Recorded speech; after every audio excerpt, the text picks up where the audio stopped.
Welcome to the podcast, where we introduce you to incredible humans who share their journeys with the mission to inspire you to harness your own inner tenacity to drive your life and career forward. And now, your host, Adam Posner.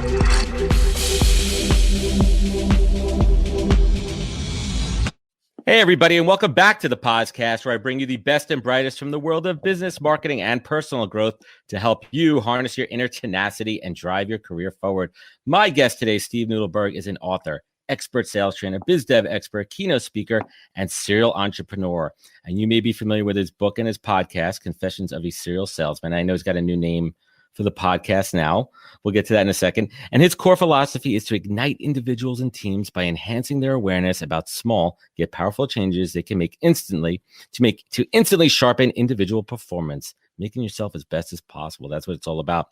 And his specialty within organizations centers on creating daily sales processes, sales acceleration and development, along with social selling and relationships. I mean, relationships in the name of the game. And Steve and I are going to dig into that. We're going to talk about storytelling, conversation, pipeline development, all these critical roles and pieces of being awesome at sales and marketing. And I'm excited to talk to Steve about his career story, LinkedIn, working with his sons, and a whole lot more. So let's dig in. Steve Nudelberg, welcome to the podcast, my man. What a pleasure to be here. Thank you for that great introduction. I want to pinch myself. Is that really me? Wow, man. Not, when I look back over the years and all those hard times, boy, maybe it paid off. You know what, man? And I think that's why I do it live, because you know what? I don't care who you are. You'd love to hear your story, right? I mean, it's a good thing. We're human there. So let's, before we get into the really, really good stuff, I think it's important to bring everyone up to speed on who the heck this dude, Steve Nudelberg, is sitting on the other side of my screen. So I'd love if you could share, a nice little summary of kind of your career story. I mean, we're not going to go back to medieval times or the dinosaurs. We're not going to be. I was born. But let's give everyone kind of a high level overview here, please. Yeah, I've been very fortunate that from as far back as I can remember, I put a lot of value in people. And if you want to be good in sales, you got to be good with people. So I grew up in a family of entrepreneurs. So I kind of learned that at the dinner table, it was loud, it was energetic, it was a review of the day. You had to perform every single day. So it was great. I really enjoyed it. I loved the pace. I gravitated towards it. My grandparents and my parents were in the ladies' shoe business. So I had fashion, I had sales, I had all of this stuff happening in front of me. And so I've been fortunate. I've gravitated towards opportunities where I can grow revenue. I became an entrepreneur. And it's really funny because growing up, I'm going to be 60 next month. When I grew up, the word entrepreneur didn't even exist, man. It was like I just moved into a place where I wanted to control my destiny. I was always invited into opportunity where people said, hey, we got a challenge. We got to grow revenue. Can you help us do that? So my whole career has been littered with lots of failures and a couple of big home runs. And I've learned from every failure. And I love it. All along, the people that I've met, whether I was winning or losing, had equal value to me. And so I'm super blessed that, like you said, I get to work with my sons now. I have unbelievable business relationships, some that we know together, some, and, if you look back and you can add value every single day, which 100%. Is what was our mantra, I do it and I get rewarded for it. Yeah. And, I'm super happy, dude. I love it. That's awesome. Well, let's take it back to the Renegade days. Tell us about the Renegade days.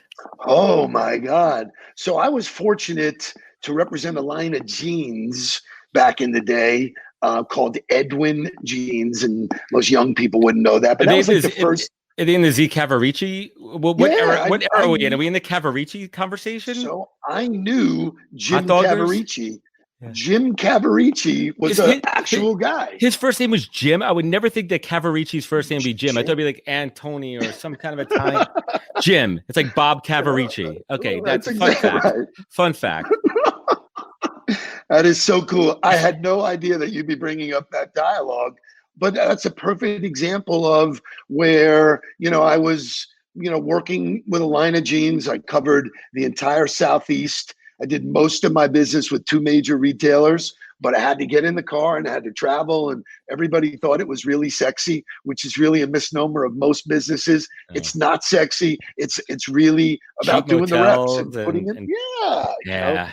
Did we have good times? Listen, I remember when Tommy Hilfiger was the sock buyer from Morona, so those were fun times, that I just learned how to, take advantage of everything at my disposal. And the most valuable asset of every step of my life has always been the people I get to meet, and I make the most of it, so. And I think that's why you and I are talking right now, and we'll certainly dig into the power of relationships. I mean, every single success I have is predicated on relationships and not burning bridges and holding a value to them. But instead of all the good stuff, let's rewind and talk about some early career failures, because I think that's really critical to kind of set everything up here, right? Is learning from those early mistakes. Bring us back to a couple of those like early mistakes that you had where you course corrected, you learned from them, and you're really building on those, looking back over the last 20 plus years. So, my as I said, my parents were in the ladies' shoe business. They were ready to retire. I was ready to take over the business, and was really probably bigger in ego and stature than I was ready for. But I took it on. I realized I was not capable of dealing with circumstances, which happen in every business. There's always things that happen. The pandemic now is a circumstance. Exactly. I've dealt with so many in my career. I wasn't prepared to do that, and so it failed. And what did I take away from that was I was willing to look at everything that I didn't do. For me, the biggest takeaway was that there's always mentorship at any given level, that if you're willing to ask, there's somebody who's been there before who will say, hey, listen, I'll send the elevator back down. Here's what I know, and here's how to avoid that. Paying it forward. So I think, entrepreneurs or salespeople think that it's all about doing it themselves. Nobody ever does it on their own. There's always somebody or a group of somebodies that influence your life and your career. I just got good at asking, like, wow, I'm way over my head here. What do I do? What would you have done? And so, I think I put together what I think is a master's degree in life, the things I've learned. One of those is I'm insatiably curious. I really want to listen and learn, and Inquisitivity, being inquisitive is such an underrated, powerful skill in a human being, right? Being always asking the whys and the hows, and coming from a smart angle and a perspective of, I want to learn more. I want to know what this means. Were you, going back to the day when your parents had the shoe store, what would you learn from them? Were you open to learning? Did you like pick things up? I mean, what were some of those things that you kind of walked away with? Well, so I initially just loved the interaction. I love the fashion part of the business. And so I was getting fed in a couple of different ways, but I really was a little closed off to learning because ego gets in the way. You think, wow, I know it all. This is a breeze. I can do it. What took somebody 30 years to do, I'm already doing because I had early success, and early success is just a bad tonic, man. It does set you up for failure quickly. It turned out to be a blessing for me, but if you really, could go back and rewrite the script, I would have learned more and said, this is how I taught my son, Mark, this intern mentality. Just show up as if you know nothing, take it all in, and then digest it and do it for yourself. And I'm that way to this day. I speak to people and I said, just basically educate me on why you think this is so great, and where are you positioning yourself? How did you get there? What's your passion? Simon Sinek made the why famous, but purpose has been, purpose and passion are two of the biggest drivers for success. Right. If you're doing something you hate, it's gonna be hard to be really good at it. Yeah, I mean, absolutely. But I want to kind of hit on something. I'm going to go off script for a minute here, right? And I want to talk about, I see it a lot with young folks where they, especially with social media, where they're getting like Insta famous, LinkedIn famous so quickly, and their ego is getting ahead of them, right? And they got some good wins. They're picking up, they're building up this social proof, but their ego is getting way ahead of them, and they're about to get shot down pretty quickly. Do you think these are lessons that they need to learn on the job right now, or is it something that they could do to course correct and be a little bit more humble and open to learning? So I think this pandemic is going to do lots of stuff, but I think there's going to be lots of learnings that come from it. And one of those is for younger people who are like, holy shit, what's happening? Like the world is crumbling, 20 million people without a job, So I learned this early on, that whatever is just, it is for a short time. It's not forever. So you have to constantly be innovating, constantly be learning, constantly keep your eyes on the road ahead of you. And I think, to your point, some people get to a place where, and I think this was really true of me early in my career. Somebody gave me a book called Do What You Love and the Money Will Follow. I was making more money at one point in my career than I ever thought I could make. It was unbelievable. Could buy anything, drive anything, but I was miserable. I really didn't like it. And it wasn't working necessarily with people I wanted to work with, or doing, anything that had any further value than just cashing checks. And you know what? It led to me making a career change at 34, where everybody around me looked at me like they said, dude, you're on top of the world. What are you doing? And I go, you think I'm on top of the world, but I got to get up every morning and sort of trudge through this. It's optics, right? Like what people see on the outside, they have no clue what's happening on the inside. And it's so interesting too. We were talking, before we went on air, my pivot was at the age of 35, and it's such an interesting age looking back at it, right? Like you're young enough where you could make changes and still have plenty of, road ahead of you, but you also could look back in that rearview mirror and see what happened before and learn from that. Right. I mean, I am grateful for my pivot at 35. So let's fast forward a little bit too. I love that you're an optimist. I love that you also have a positive opportunist mindset, which is, I think, certainly important, and always finding opportunities. And you talk a lot about, your 27 core leadership rules of engagement, right, in your book. And we're not going to go through all 27 right now, but like I want to highlight a couple of like those really key rules, and let's unpack them. I'll let you tell me which ones are like important now, the ones that we really should be focusing on. Great. So the rule that is most talked about, and there's a lot of them, but most people are trained when they greet people with, hey, how you doing? How are you? And that's basically an invitation for someone to take the monkey off of their back and put it on yours. Oh, my car, my house, my boss, whatever complaining, whatever soundtrack that is going on in their mind. And I've learned this in all of the training that I've done. Most people are just programmed negative. It's the first thing that comes to their mind. Right. Just to bitch to other people. Right. We shifted that behavior early in my sales career. And I say we because I've always worked with groups and whatever. And I said, we're not going to do that anymore. We're going to stand out. When we greet somebody, we're going to say, hey, tell me something good. And most people go to that Shaka Khan song, which is kind of cool. That'll be a gift for people the whole day. They'll be humming them.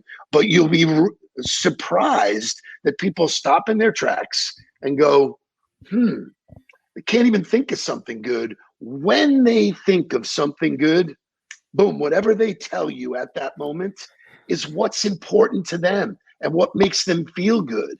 And the more you make somebody feel good, the more they want you around. So it became very self-fulfilling that it was like, wow, like if you call my voicemail, which I give out my cell number to everybody, I don't care. They call, the voicemail says, hey, this is Steve, tell me something good. Well, it's hilarious because I don't always get good news, but the person on the other end is kind of fumphering around going, I got good news, I got bad news, So. And if we're thinking about it from a sales perspective too, now you're changing their mindset to be in a positive mindset, to be more open and perceptive, which is what we're leading to. Right. And I think the problem with so many people, I mean, this is a tough one too. I think that there's so many amazing old school sales strategies and tactics that still apply today. And you got to put like the modern empathetic social spin on it too. But like, how have you kind of seen this transition? I mean, you've been in sales then, you've been in sales now, like what's working, what's not working? How are you teaching this? So I think one of the challenges that people have is they're looking for a silver bullet. There's no silver bullet. There's no one thing, hey, pay me this chunk of money and I'm going to make you a great salesperson. No. That doesn't exist. It's figuring out a process. investing the time and energy to physically do the process, physically and mentally. And then you figure out along the way what works and what doesn't. So I think sales today is the perfect fusion of what I learned at retail about how to deal with people and just using new school, new age tools. Right. And so, I think one of the things that I learned in retail was how to think on my feet and have a real-time conversation with somebody. Well, if you are not trained in building and maintaining relationships, guess what? Social media is going to suck for you, because then it's just superficial. It's just, it's up in the air. I have been able to make meaningful relationships with people all over the globe because that's what I want to do. I don't want to sell them. I want to have genuine relationships that spin back, that say, hey, wait a minute, you're really good at this. How can you help my company? Yeah. I mean, the disconnect now on social media is everyone's going for these quick wins. They're going for these quick, short-term transactional. And I think that the idea of building a relationship, long-lasting conversations, don't go in for the sell right away. Learn what someone's pain points are. Be a solutions provider, right? Come up with solutions instead of going for the hard sell. I think that's being lost around a lot of the young people these days. Are you seeing that? Well, first of all, it's lost across everybody. I think this pandemic is pushing people into virtual relationship building with it, which is a skill set, and some people have it. Some people suck at it. Some people suck at it, and they're going to have to get really good. But fundamentally, I legitimately don't care if I interact with you and you buy from me, because my mind is, and one of the rules in my book, which I wasn't going to talk about, but go for it. It's called the Paul Revere method. Paul Revere didn't go down the road saying, hey, I'm going to tell you the British are coming, but I'm not going to tell you. I just tell everybody, hey, listen, let's connect. Let's see how we, oh, you like the Mets? I like the Mets. Oh, you like a bagel? I like a bagel. We become friends. Two things can happen. You can buy from me, or you can turn me on to somebody who can. Exactly. Wow. Seems pretty simple to me. It's not rocket science. I don't get it. And have fun along the way. Some of the best relationships I have never bought from me, never will. Doesn't matter. It's like, that's not the point of it. That's not how I'm keeping score, right? So it's like, and people need to understand the conduit concept, right? And that's something that I talk about too. And I think we're on the same page with that, right? Like, I may be connected with you, and you and I may never do an ounce of business, Steve, at all, but you're going to open me up, say, hey, listen, I just had a great show with Adam. He seems like a good dude. He's a recruiter. I'm going to introduce him to somebody else who might need his business, right? The conduit aspect of relationships is being lost. Well, people are looking so short-term, only at that first connection. They're not looking at the second, the third, digging into people's networks. It's unbelievable. So, the paradigm shift is so significant. Most of the time when people introduce themselves, they tell you what they do. Hi, I'm an accountant. Okay, that puts you in the field with millions of other people that are accountants. What makes you different? So what social media allows you to do is to promote who you are, not what you do. And people buy from people they know, like, and trust. Pretty simple, basic, old school. Well, now you have so many more ways to create awareness for yourself. You 100%. Created this podcast. You're putting out good stuff that has no sell associated with it, other than, hey, I'm going to put out some good stuff so that you know who I am. It's branding. The time and patience it takes to do that without the immediate reward is really where the payoff is that you said, okay, cool. However long this takes, even if I never get a sale from it, it's good stuff. I'm meeting good people. We're putting good stuff out there. That's where, some people connect with me, and the next message is, by the way, I have the best thing since sliced bread, and you're perfect for it. You should buy it. I hate that. I should. I'm like, what? Yeah. It's interesting too. I mean, I talk about the podcast a lot too, and I have a lot of people, the podcast is picking up speed. As I mentioned, we're approaching 100 episodes. I'm the guests, the audience, everything's building up, and people are telling me, look, what's your goal with the podcast? And I go, listen, you know what? I'm not pushing this thing to be a Joe Rogan, advertisers. That's not what I'm doing. For me, there's two things that come out of this podcast. One, I get to talk to great folks like yourself, and it's a learning opportunity for me and building relationships, right? Number two, it's a biz dev perspective from a branding angle, right? Everyone out there sees that I'm, showcasing this. I have my expertise. I have a platform for my thought leadership. And also I get to schedule and book business opportunities, business leads that otherwise would not respond to a cold email, a phone call, but they're more inclined to come on my show for an hour and talk to me like we are. And now we have a relationship, and that's what it's all about. I don't even keep it a secret because I want everyone to try this. It's hard to execute. Easy to say, hard to execute. Correct. But the barrier to entry is fairly low. Anybody could do it. Do a podcast. When I first started investing, so I had an agency for 25 years, very successful. We were in sports. We have lots of great relationships. We've sort of pivoted, or, whatever the new sexy word is, we moved into different things that we did. But fundamentally, we always had a value proposition. Well, when I invested in social media 5 or 6 years ago, and the current thinking at the time was you should just share what you know. I was like, what are you, out of your mind? It took me 40 years to develop all this stuff. I'm not just going to give it away. And you know what? The more I give it away, which I do every day, I am constantly giving everything I know. If anybody asks, I give it to them, the more they buy. It's like, wow, you want to talk about a shift, give to get, which is the other rule in my book. When I would be in sales, and I don't know how I came up with this, it just was organic to me. I'd sit across from somebody like you tell me a few sentences about your business, and I would go, hey, you know what? You should meet my friend Steve. He's got something you guys should really meet. So I would give them an introduction up front. They would look at me like I had horns. They would go like, what are you doing? You're introducing me to somebody and we're not currently doing business? I say, listen, I'm going to put a lot of good out there, and it'll come back to me somehow, some way, without keeping score. And God, it's been what a ride. What a ride. But I mean, that's crazy too. I mean, I see it all over now. Everyone's keeping score. They're concerned with their likes and their following, their comments and everything. That doesn't mean shit. You know what means something? Your relationship means something, and your checkbook means something. Those are the two things there, right? You could drive all these conversations, you could figure it out, blah, blah, blah. I got eyeballs and this and there. But if you're not converting on them, and you're not converting relationships, and you're not converting sales, what's the matter? So you bring up an awesome point, lots of awesome points, and congratulations. I love what you're doing. You've done your homework and stuff like that. One of the biggest challenges that I faced early on when I was starting to coach people in sales management was they were like, how do you keep track of it? How do you know that somebody's actually doing the work? Because, I could see that they did 50 cold calls. I could see they knocked on 50 doors. That old trick come back. There was some metric that was accepted, KPIs that worked. It took me a long time to create my own KPI to say, all right, I got to figure it out for me first before I can train somebody on it. And the KPI is, how many connections are you turning into conversations? And C2C is trackable. And you know what? By doing that, all of a sudden the funnel flipped upside down and business is inbound. Yep. I mean, I'm in sales for 40 years. Nobody ever knocked on my door and said, Steve, here's a bucket of money. Can you help us spend it? I mean, that was ridiculous. Happens all the time now. Happens all the time. Hey, I got a problem.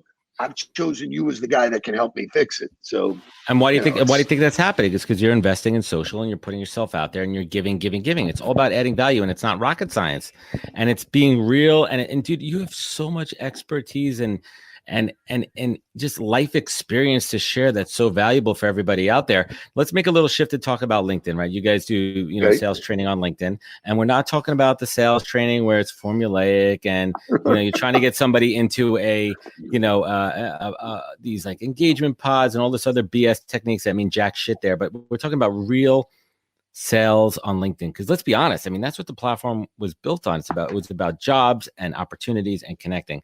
So take us a little bit behind the scenes, and how is your program different than all the other ones that are out there?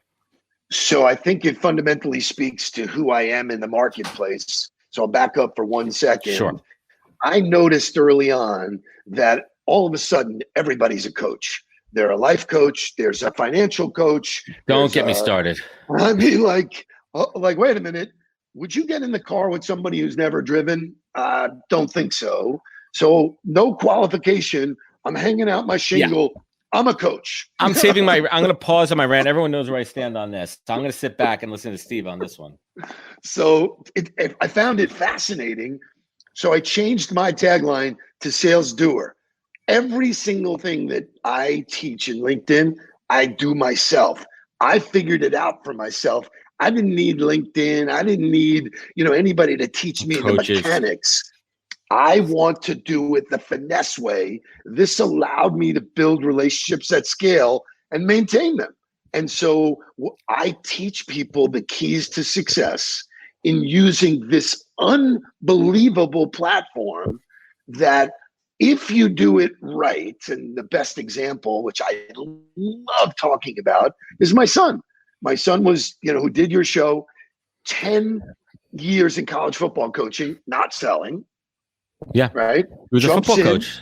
Yeah. He says to me, Dad, I'm done. I want out. He goes, please, I want to make a change. I want to get into sales. I go, listen, it's not that easy.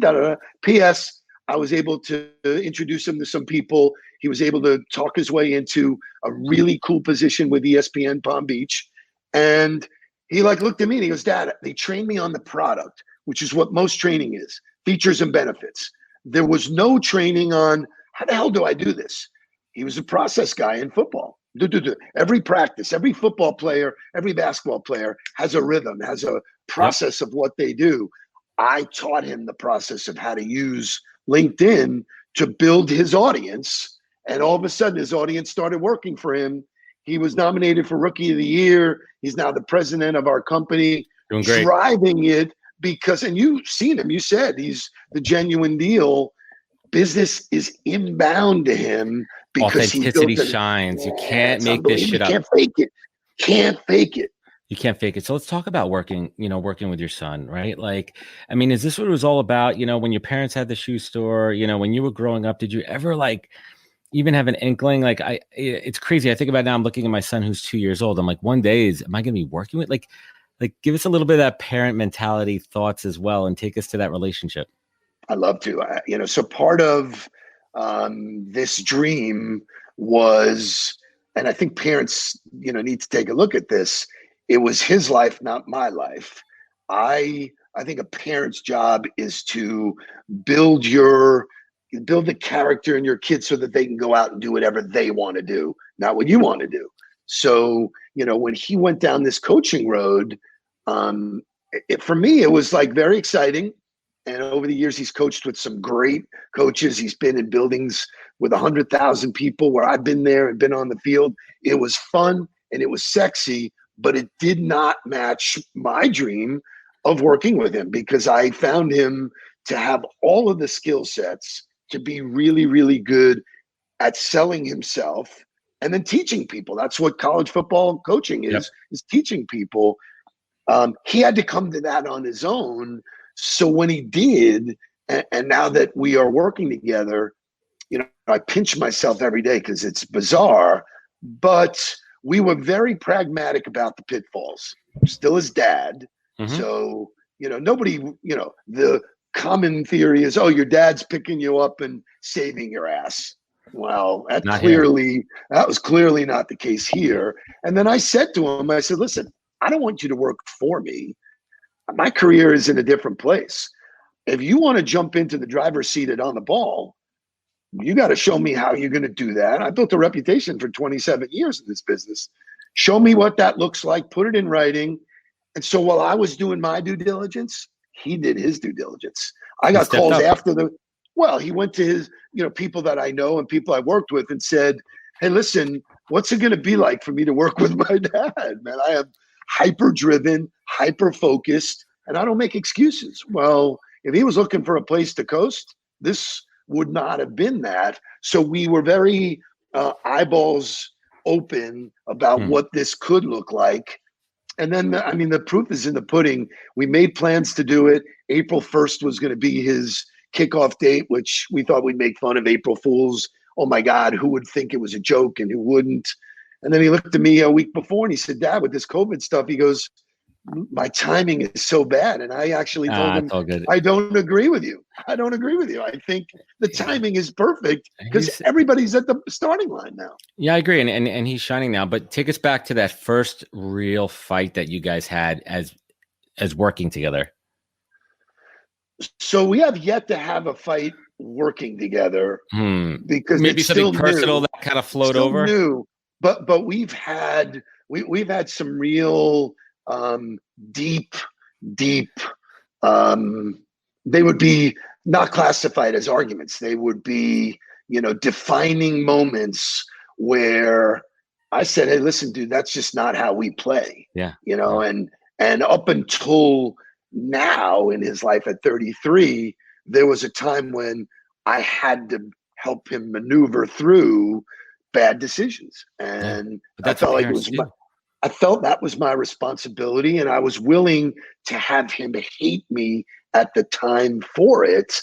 And it brings me back to when I joined my dad's business. This is a really cool story. Yeah, we went to the show where all of the shoe manufacturers were showing.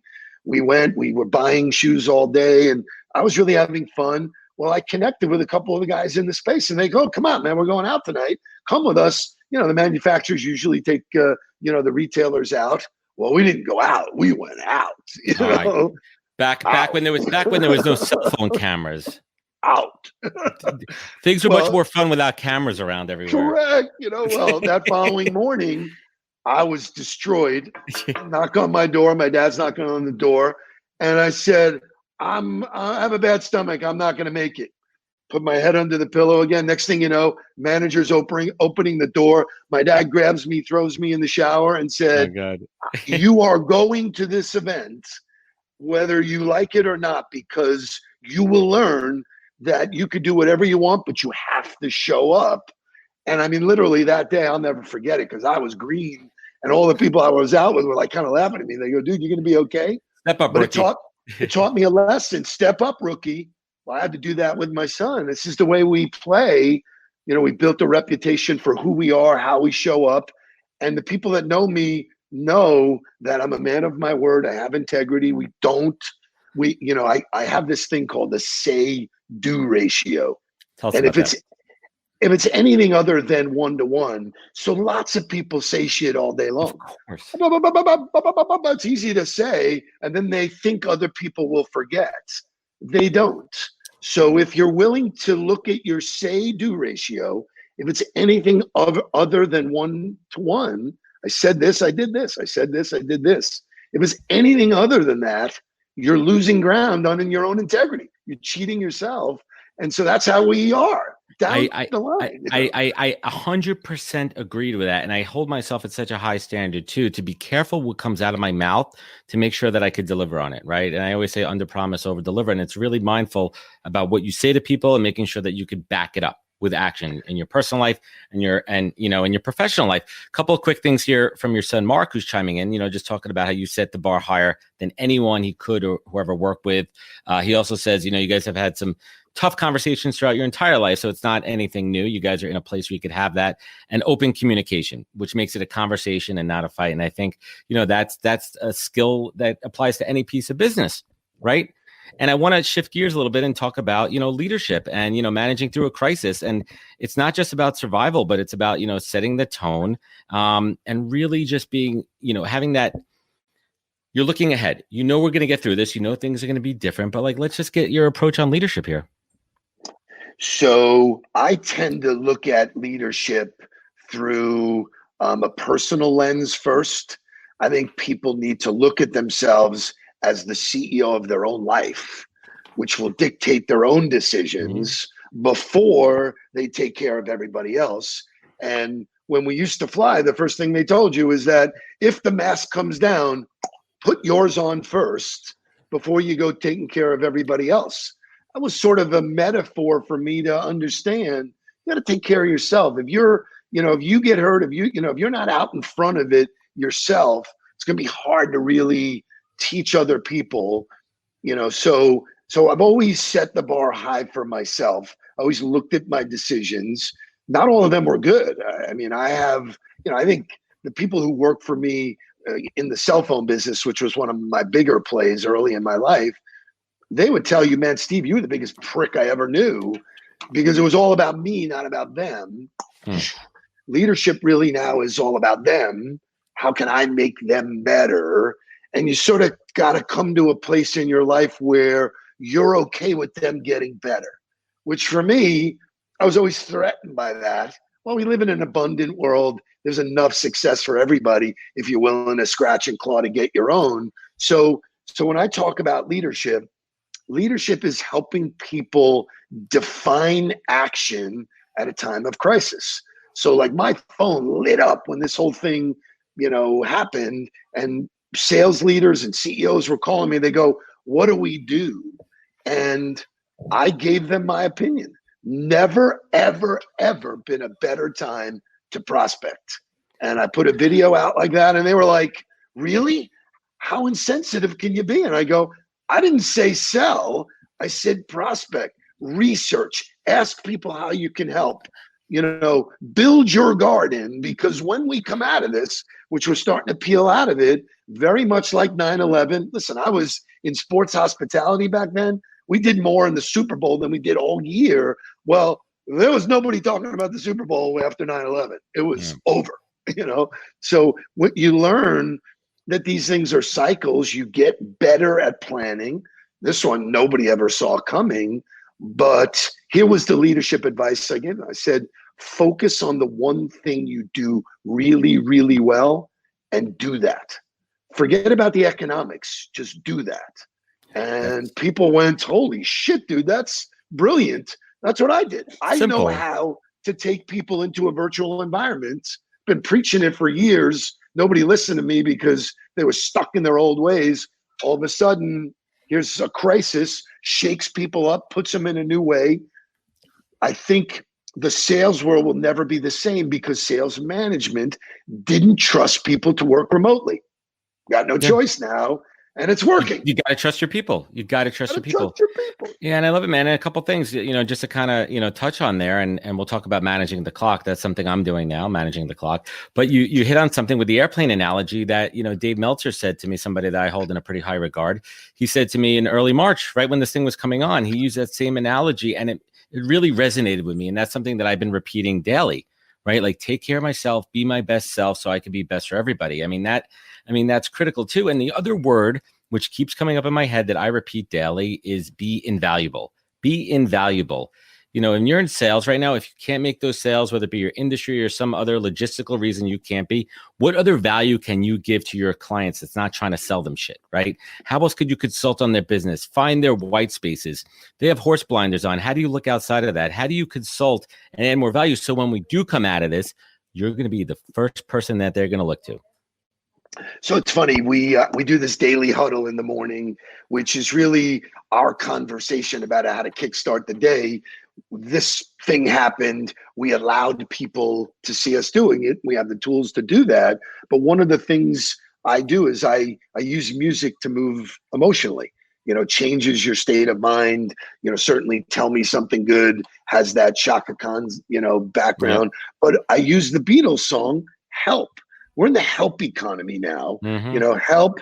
I need somebody, not just anybody. Help. And the way Beatles know everything. They're so ahead of their time. Unbelievable. They were so hip. I mean, we just watched another a documentary on Netflix about them that was so real and so genuine.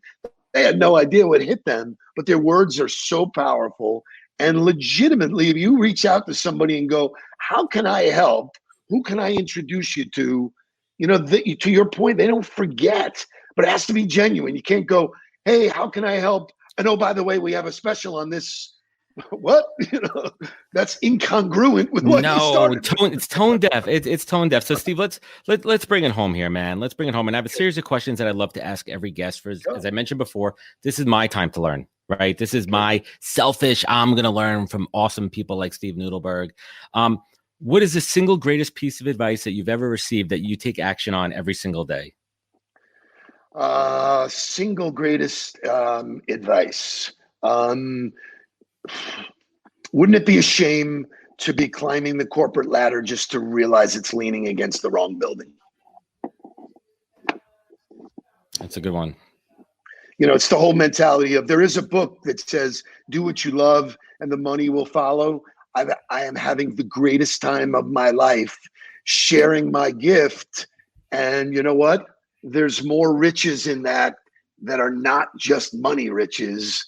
And I think we were programmed, go get the money, go get the car, go get the house, go get the shit that you can show everybody else how great you're doing, but you're miserable. If you do what you love, there's so much energy and so much passion in that's where you're supposed to be. Yeah. No, I absolutely love it. So Steve Nudelberg, now it's time for you to tell me something good here. Tell me an amazing silver lining, a professional silver lining, and a personal silver lining that you've experienced over the last 2 months. Tell me something good, man. Over the last 2 months. Yes. So silver linings during COVID. So you'll love this, being a New Yorker. I got somebody reached out to me on LinkedIn. They wanted to connect. They sent no note, no nothing up front. I don't just accept invites. So I said, hey, thanks. Like, what are you thinking? What do you want to do? And he said, I saw some of the stuff you're putting out on LinkedIn. It's spectacular. I need somebody to kick me in the ass, and I want you to do that. And I was like, okay, why don't we set up a virtual coffee? Right. We did. I do it through Zoom, been doing it through Zoom long before this pandemic. And wouldn't you know, he's based in Denver. When we try and do it, his internet went out. He couldn't do it. We had to use the phone. Imagine this. The old phone call. Oh my God, we had to use the phone. 90 minutes on the phone, just connecting, having a great time. And wouldn't you know that blue suede Pumas came up in the conversation. So I don't know if you're old enough to remember blue suede Pumas, but Walt Frazier, who played for the Knicks, that was his signature sneaker. When I played basketball as a young kid, it made me better. That and Pete Maravich socks. The moral of the story is we get on talking about all of the commonalities. I hadn't thought about blue suede Pumas in forever. He says, listen, this has been fantastic. What does it take to work with you? So he hires me as a CEO coach. We get off the phone. I go on Amazon. I buy a pair of blue suede Pumas. I sent him a note. I said, by the way, what shoe size do you wear? And he was like, question mark. He goes, 10.5. I sent him blue suede Pumas. I made a friend for life. Forget about whether I coach him for a month, a week. You know, it all came. It all came in, and I'm so grateful for making a friend that, you know, that's where the riches are. So it's a real story. If you follow me on LinkedIn, you'll see he's the CEO of an big architectural firm in Denver. And it's never too old to teach. You can teach new tricks to an old dog. I love it, man. And being receptive to coaching. I mean, that's another point that's kind of coming through here. I mean, everyone talks about Tiger Woods has a coach, Serena Williams, all these top athletes and performers. They all have coaches. Who do you think is coaching them, right? But again, you know, you want to make sure that you're checking references on that. So, Steve, last but not least, right? You've been through it, the ups and downs of life, man. You've seen the top of the mountain. You've seen the bottom of that hole. You've kind of been in every possible situation, right? So when you've been down at your lowest and you've had to look up, right, and you needed something to pull you through. And on the other side of that, when you're sitting at the top, you're working with your son, business is flying, life is good. You feel like you haven't worked a single day in your life. What do you look to for gratitude? Steve Nudelberg, what is your North Star? So the reason why I wrote the book, Confessions of a Serial Salesman, is people have asked me that question my whole life. They said, dude, you've reinvented yourself more than anybody I've ever seen. You seem to be a thought leader. You're on the front end of all of these movements. How do you do that? You do it with process. You figure out what works and you repeat it every day. It's boring. It's mundane. It's not sexy. But my rules, my 27 rules, when it's not working, I go back to the rules and go, what am I not doing? What did I, you know, and it inevitably, it's something I'm eating or not eating, something I'm not doing. I wake up early. You know, it's the first rule in the book. Early is different for everybody. But all of these rules are part of my process, that the further I get away from it. And if you ask any great athlete, if you ask Tom Brady at 41, how is he still able to play? Because he has a process. He takes care of his mind, takes care of his body, and the results are there. So he doesn't watch the scoreboard. He plays every down. Yeah, I love it, man. Steve, thank you for joining us today and making time. I mean, this was absolutely incredible, and I appreciate you, man. You're awesome. I mean, listen, part of the gift that social media has done is allowed this. This was a meaningful conversation. I got to learn more about you. I have no doubt that we're going to be friends and refer people. And, you welcome quality people into your life every day, and you watch what the results do. I go by plan your work and work your plan every morning. Plan your work and work your plan. I repeat it. Steve, thank you. Where could folks find you? Where could they connect with you? Drop the podcast, drop the book. Tell us everything. Tell us something good about all that good stuff. I was given a gift with a last name, Nudelberg. There are not going to be many of them. Mark has jumped into space, so now there's 2 that you could probably find at the top of the social media funnel, but it's at Nudelberg across every social media platform. I actually answer all of my own social media. I answer all of my own emails. My phone number is posted in my contact information. So if you text me or call me, you're going to get me. And you know what? I give, and in return I get. So we do a morning daily huddle. There's no restrictions. Catch us on LinkedIn or on Facebook. We have a Facebook group where I post, more follow-up information. And then in the afternoons, I do a show called Tell Me Something Good, which you promised you would do. Yeah, we'll get to that. And it's a 15, 20-minute interview that's all about you. Tell me something good that's going on. There's too many other people talking negative shit. Just tell me good. Tell me something good. I love it, man. Steve Nudelberg, thank you for coming on with us today. I appreciate you, my man. Yes, sir. And everybody who's been joining us live, everyone who's going to be joining us on the replay and checking us out on the podcast, thank you for hanging out with us. You know where to follow us, all the social media channels, more episodes on www. I don't know if I said enough. www.thepodcast.com. Remember, take your online connections offline, real meaningful relationships. Steve and I could preach this all day long. I appreciate you, Steve. I appreciate everyone listening. Take care, wash your hands, be good to each other, and catch us next week for another great episode of the Podcast. Wisdom is forever, but for us, it's time to go. Thank you for joining us. Luckily, we'll be back with our next episode soon, jam-packed with more incredible humans. Thank you for listening, subscribing, and sharing. To join the conversation, search the podcast on LinkedIn. And to catch up on past episodes and more info, please visit www.thepodcast.com.